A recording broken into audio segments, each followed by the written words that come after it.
Good evening. We had a real privilege of being down in Washington, D.C.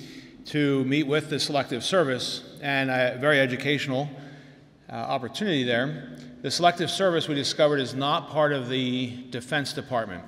I was sort of looking forward to getting inside the Pentagon, but they met in Arlington, Virginia, across the river, because it is a separate organization answerable directly to the President, not to the Secretary of Defense. And so the commission for Commissioner Ramo and his department is that if we were going to implement a draft as a nation, if there was an emergency, and if the nation needed to have a group of men to serve in military or other conscription concepts, that they would be ready to go, and the first draftees would be inducted 180 days after the President declared the draft. And so they have to be prepared and ready, implement something within 180 days. Now that's their number one commission. Their number two commission is to recognize who is conscientious objectors and what opportunities they would have to serve the country besides the military. And so with the basis of those two commissions, or the two responsibilities, they were mostly, for us, we were mostly interested in how do we develop a program and how do we, in your mind, keep the conscientious objector status going.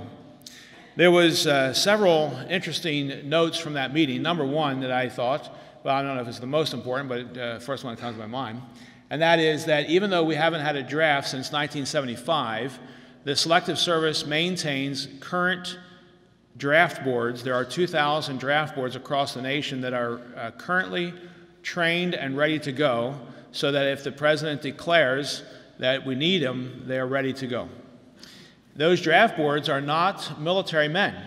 And so if you are ever called to prove that you're a conscientious objector, you do not have to go before a bunch of people who are ex-Marines or the Army and try to prove that you are not going to fight, or why you would not have to fight, or what we want to fight. These are common citizens. Now, what's interesting about that is that they're made up of people in your area, your zip code, so that if you had to prove that you were a CO, you might go in front of a group of people. There's 5 people on each draft board. These individuals might have seen you at Walmart.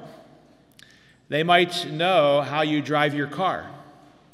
They could tell who you are, who your parents were. Right? It's not some stranger that you have to appear for. It's potentially people who know you. The Congress over the years has tried to implement, some people in Congress have tried to implement a draft and get us back to that concept. So far, the Army has said we like the all-volunteer service, and we're not interested in implementing the draft. The Defense Department resists that every time Congress tries to implement it, because they said if you draft people, they're less likely to be submissive and supportive. We like it when you're volunteers instead. A CO is a person defined as a registrant who, because of religious, moral, or ethical beliefs, is opposed to participation in war of any form. Now, that's the definition that they give. It's also a definition, if you go on their website, you discover that there are Selective Service type organizations from many different nations. Switzerland has them, Germany has them, Israel has them. There's a number of countries around the world who also recognize conscientious objector status, and that is the main definition worldwide. Those who, because of religious, moral, or ethic beliefs, are opposed to participation in war of any kind. A man's lifestyle prior to being drafted is what they're looking at. They're not looking at what you say. They're not looking at what you can defend or what Bible verse you can say. They want to look at your lifestyle. How did you live it out?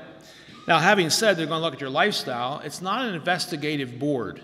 That is, they're not going to go look at your Facebook and your tweeters, and they're not going to do a lot of investigation. They don't have that power and that authority to go back. But when you are there in person, they might ask you about it. what kind of social media do you do? And can you explain it?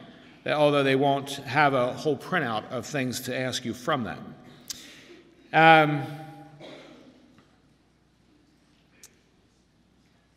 Currently, the Selective Service is trying to develop plans for 24-month opportunities, and that's where Christian Aid Ministries and the CAS program comes in, which we'll talk about a little bit later on. But it is a little bit comforting to know that the government is currently working to honor our belief systems and honor our positions in the past if we're able to explain them. One comment they made was, your father might be able to explain it very well, but we're not dependent on your father's explanation for your conscientious objector status. We need you to be able to explain it, what you believe and why you believe it. There was another thing that was very fascinating, came to my mind, but geniuses forget things very quickly, and it has slipped my mind, and so we'll have to talk about that later.